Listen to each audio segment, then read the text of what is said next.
There's a place somewhere in this world, difficult to find through conventional methods. It isn't any map. There is no register of its existence, but I can assure you that's there, waiting for you to find and drag you down with it. It's a town of many names, full of people, oblivious to the fact that everyone thinks it has a name. Every town has one after all, but one in this has many names of inhabitants.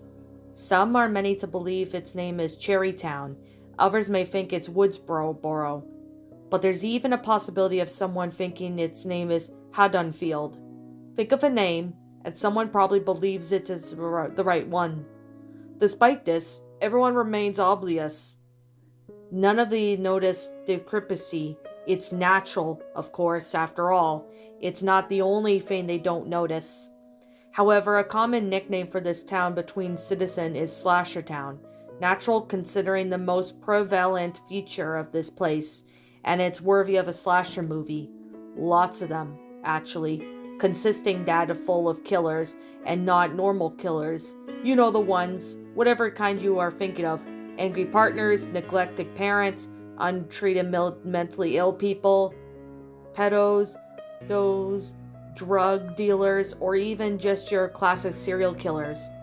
Of course, some of them are just like this one, but no, the killers are something more. I'm talking about the murderers, resembling the ones in cinema. Ridiculous killers, if you may. Cannibals, revived corpses, paranormal creatures, cult members, all the things you would find in a B movie.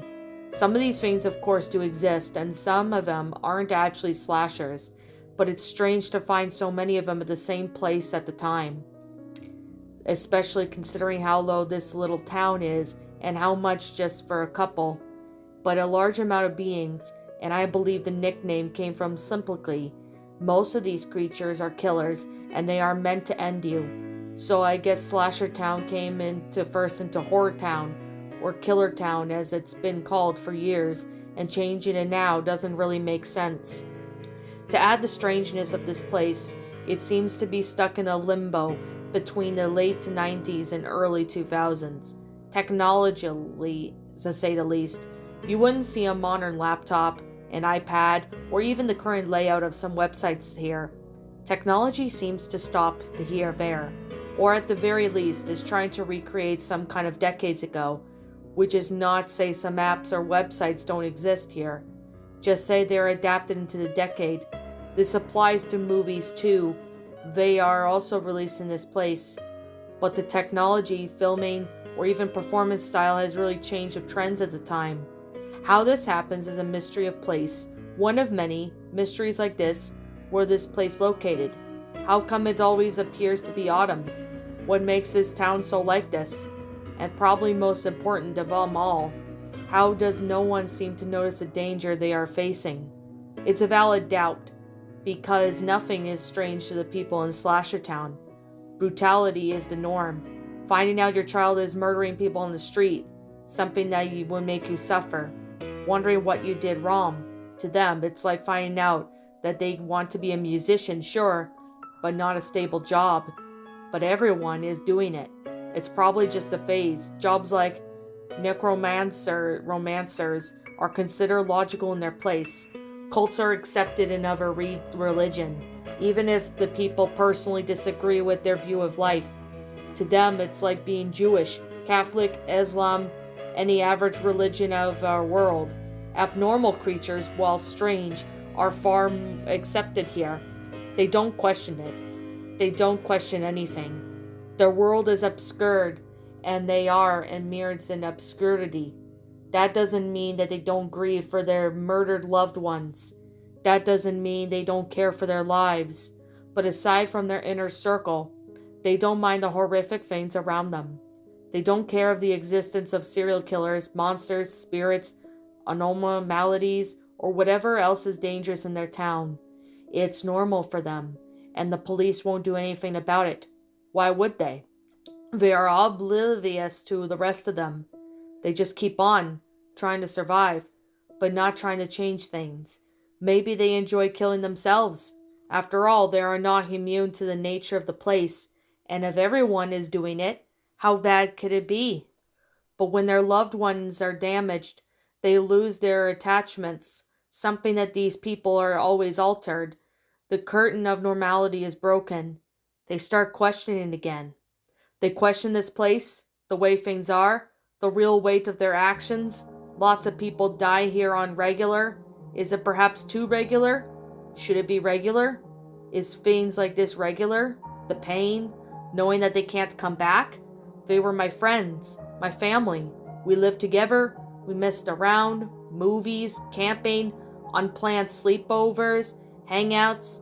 I lived the world with them, and now I can't anymore. They don't live anymore. How can people feel like this regularly? Am I the only one feeling this? Why should I feel like this? Everyone seems to be okay with this, and then, as quickly as their freedom came, it escaped. I firmly believe every resident felt like this last at least once. They are humans to some extent, but they're all dismissed the idea for their own reasons. Maybe for the standard of their society. Maybe some of the murderers themselves. Maybe they are afraid of changing, of recognizing how bad they were. Or maybe it's because it's more simple than that. Maybe it's just the town acting out. Maybe we should blame something else, something that is not us, so we can easily go to sleep. It doesn't really matter, because we are likely never going to know. And regardless, this is still Slashertown's biggest mystery. There are multiple ways to travel through Slashertown if you really want to go. I must warn you, however, none of them are easy, and you may have to dedicate a lot of time for most of it. Most even depend on chance. Only way to get around here is with directions, coming from a living citizen of Slashertown. Getting them is fairly difficult, but I assure you, lots of them are online. They are like you and me, taste-wise at least. They go around the internet like anyone else, but precisely for that, they are much difficult to find. They don't go around telling people where they live, and even if they did, it wouldn't be much of a help. Since the place is referred to multiple names, the only way you could find out about their town is if you ask directly, which risks you in getting blocked for asking something too personal, especially if you only started talking to them because you suspected them to be a Slashertown resident. Ways to identify in Slashertown residents may be: 1. Pay special attention to the description of technology. If they described as an older model as new or complain about a bug that's already been fixed or may never even existed. This happens often with newer sites. There is a possibility of this user to be stuck in a different time period. This could also indicate for them to be a Slashertown resident. Hear closely to their move descriptions. Movies are in different Slashertown, but they are adapted into the decade that they're trapped in.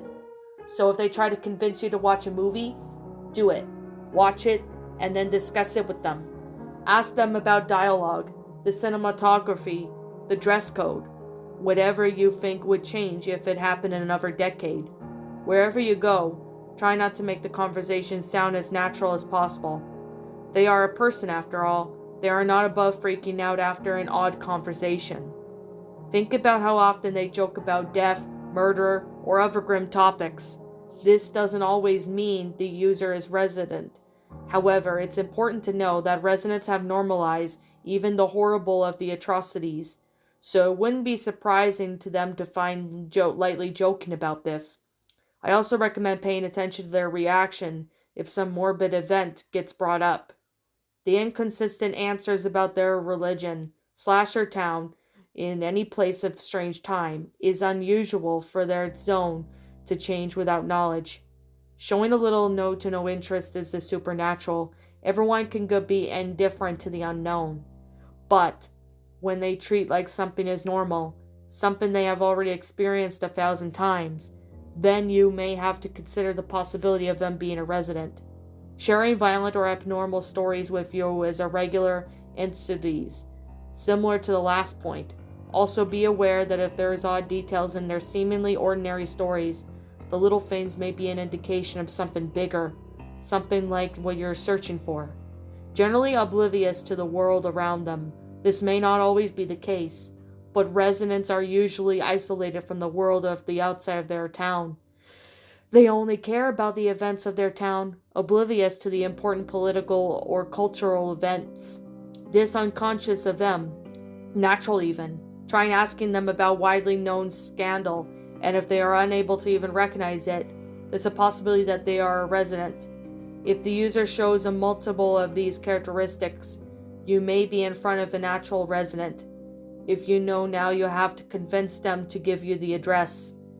Doing this is no easy task, and I can't just provide a guide for it. Keep in mind, as strange it may be, these are people, and logically they wouldn't go and give out their address. Getting there is your chore, and I can only wish you the best of luck. The address will only work if it was given by a resident. It doesn't matter how ridiculous or the directions may sound. You'll get there if they were given by a resident, and only if they were given to you or someone that you're going with. Getting the address by a third party won't work if they aren't with you. There are other ways to access the town, but they are more difficult. You can always try and find it on your own. It's difficult, I would say nearly impossible, but there is a slight chance that you could find it driving alone on your lonely road. Another way, a slightly more complicated way, but it's also a bit more fruitful, is wanting to escape this small town. For this you'll have to live in one, in which is already not an easy request. It's more of a chance thing, honestly, and I wouldn't recommend moving to a small town just for this, considering the chances, but if you're lucky enough to already be living in one, then you can always try and fill out the second last requirement, wanting to leave. It has to come naturally. You have to generally want to escape your small, ordinary town with all you got. Despite it, you would want to burn it, have a genuine desire for every habitant there to rot. Then perhaps you'll feel it. You'll feel the urge to run. Run away and past the limits of the town. If it's true you'll run forever, at least you'll feel like you'll run and run until you arrive in the small town. One you know that isn't there before. One that shouldn't be there.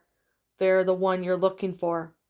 These two are highly improbable methods, but chances increase you personally know someone who's already a resident. By the off chance you arrive, don't worry.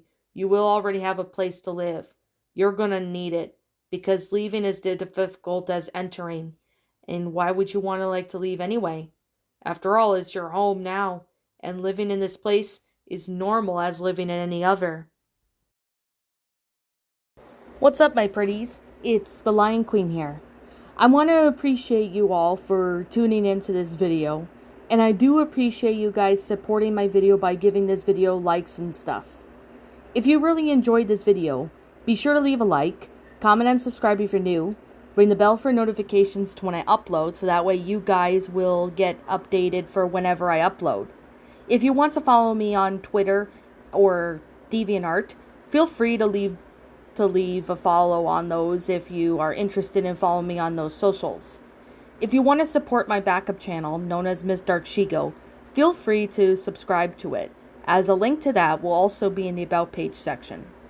And with that being said, and that being the case, thank you so much for watching, my pretties, and as always, please stay pretty.